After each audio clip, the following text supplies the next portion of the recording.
Après avoir vu cette vidéo, tu n'investiras plus comme avant. D'ici quelques minutes, tu vas comprendre comment réussir tes investissements en 2025. Je vais te partager comment faire de cette nouvelle année un succès pour ton patrimoine. Et pour atteindre cet objectif, il va falloir être attentif. D'ici la fin de cette vidéo, tu auras les facteurs économiques clés à intégrer dans ta stratégie d'investissement en 2025. Allez, un petit café et c'est parti. Hello, c'est Guillaume, ingénieur en finance de marché. Alors la première étape, c'est de comprendre dans quel environnement économique on se trouve en 2025 avec d'un côté les États-Unis d'Amérique qui dominent le monde en quelque sorte avec un S&P 500 à plus 27% sur 2024.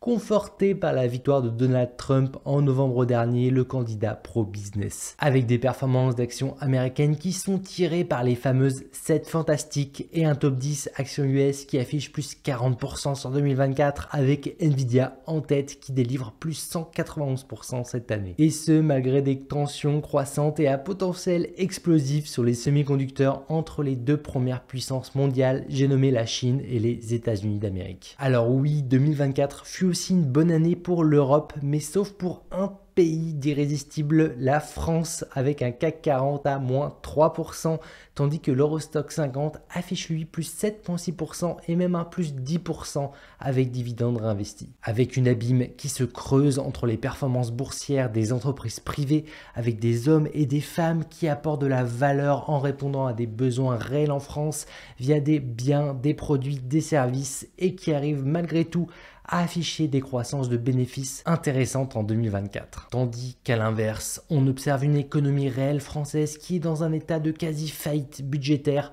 avec plus de 3 000 milliards de dettes. Bref, c'est un fossé qui s'est creusé entre la France et l'Europe, encore plus avec les États-Unis, donc avec une gestion budgétaire française en déficit depuis 40 ans et qui s'accélère même depuis l'annonce de la dissolution de l'Assemblée nationale par le président Emmanuel Macron qui a mis le pays dans une incertitude économique et politique. Avec des perspectives pour 2025 encore dégradées avec une Europe qui devrait afficher une croissance molle autour de 0 à 0,6% et une France qui ne devrait guère faire mieux et qui voit à nouveau sa note de crédit dégradée elle aussi. Aujourd'hui, nous avons ainsi une note de crédit française à un seul pas de changer de catégorie de risque avec de nombreux fonds d'investissement qui pourraient être poussés à vendre les obligations françaises et déclencher ainsi un effet domino. Ainsi, pour 2025, on peut s'attendre à des taux long terme en hausse, rendant les secteurs immobiliers plus incertains, renforçant un biais même négatif sur l'industrie de la promotion immobilière. Le tout avec un ralentissement sur l'automobile qui devrait continuer au premier trimestre à minima, avec des secteurs plus valeurs bien sûr, intéressants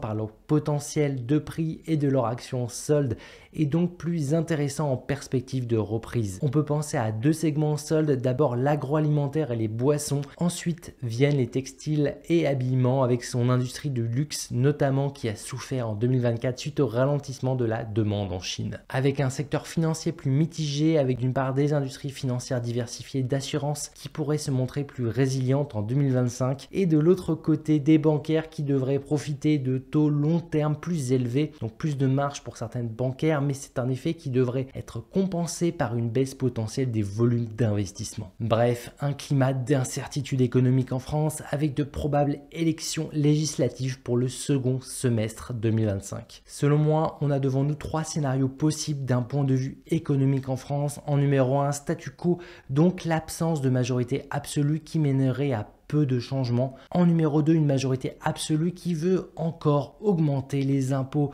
sans vraiment réduire les dépenses, voire les augmenter. Et en 3, une majorité absolue qui veut réduire les dépenses pour revenir à l'équilibre et ce sans augmenter les impôts. Hélas, le meilleur scénario économique, le numéro 3, est aussi le moins probable. Et ça contraste énormément avec l'autre côté de l'Atlantique, avec 2000 milliards de réduction de dépenses anticipées aux États-Unis, avec une baisse de plusieurs points de taxes sur ceux qui travaillent et une baisse également de l'impôt sur les sociétés. Avec aux États-Unis deux industries qui surperforment les marchés, j'ai nommé les logiciels et services et les semi-conducteurs qui affichent des croissances des plus importantes et même records en 2024. Une tendance qui pourrait continuer en 2025 aux États-Unis, creusant l'écart un peu plus avec l'Europe et encore plus avec la France. Aussi en 2025, on pourrait voir un moment de stabilisation des taux à court terme cette fois-ci avec des banques centrales européennes et américaines qui ont réussi à faire revenir l'inflation, donc la fameuse vitesse des prix, à un niveau correct pour l'économie, pour que celle-ci fonctionne un peu plus normalement avec un taux d'inflation autour de 2%. Ainsi, on pourrait observer encore 2 baisses de taux côté Réserve fédérale américaine et côté Banque centrale européenne et atterrir ainsi à 4% côté États-Unis et à 2,5% côté Europe. Ainsi, les investisseurs sont incités à aller chercher de la rémunération court terme plutôt vers l'US dollar,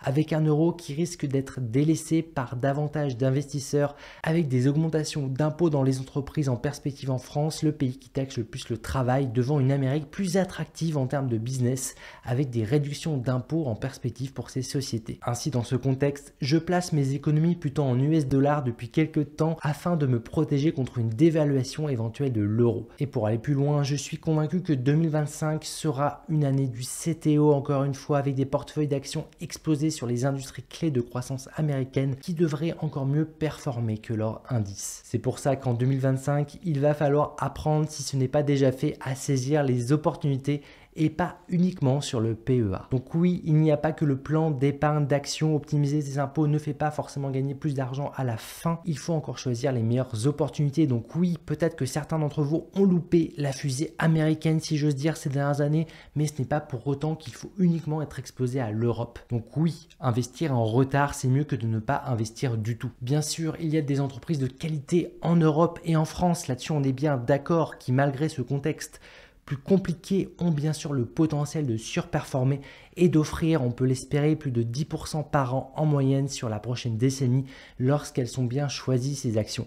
Donc de faire bien sûr un facteur multiplicatif de rendement, pourquoi pas un x2 en 10 ans sur PEA, c'est possible bien sûr. C'est toujours mieux que d'avoir ces économies en euros, là on est d'accord là-dessus. Mais c'est sur CTO, donc compte titre ordinaire aujourd'hui, qu'on a les meilleures perspectives d'investissement à mon sens pour 2025 avec des États-Unis d'Amérique qui offrent une croissance en perspective impressionnante, ainsi de cibler plus de 20% en moyenne aujourd'hui sur 2025 sur une bonne sélection bien sûr d'actions US me paraît accessible à un grand nombre de personnes formées. D'ailleurs sur ces 5 dernières années, c'est mon CTO qui m'a rapporté le plus avec mon portefeuille personnel CTO en 2024 qui a atteint les 49% de performance, soit une performance similaire à l'an passé où j'avais réalisé également 49%. Donc s'il y a un message clé à retenir ici, c'est de ne pas avoir peur de saisir des opportunités présentant un bon rapport entre rendement anticipé et risque attendu. Car aujourd'hui, tout conserver en euros en 2025 me paraît très risqué dans ce contexte économique. Donc oui, je pense qu'aujourd'hui, il faut diversifier un minimum sur le CTO.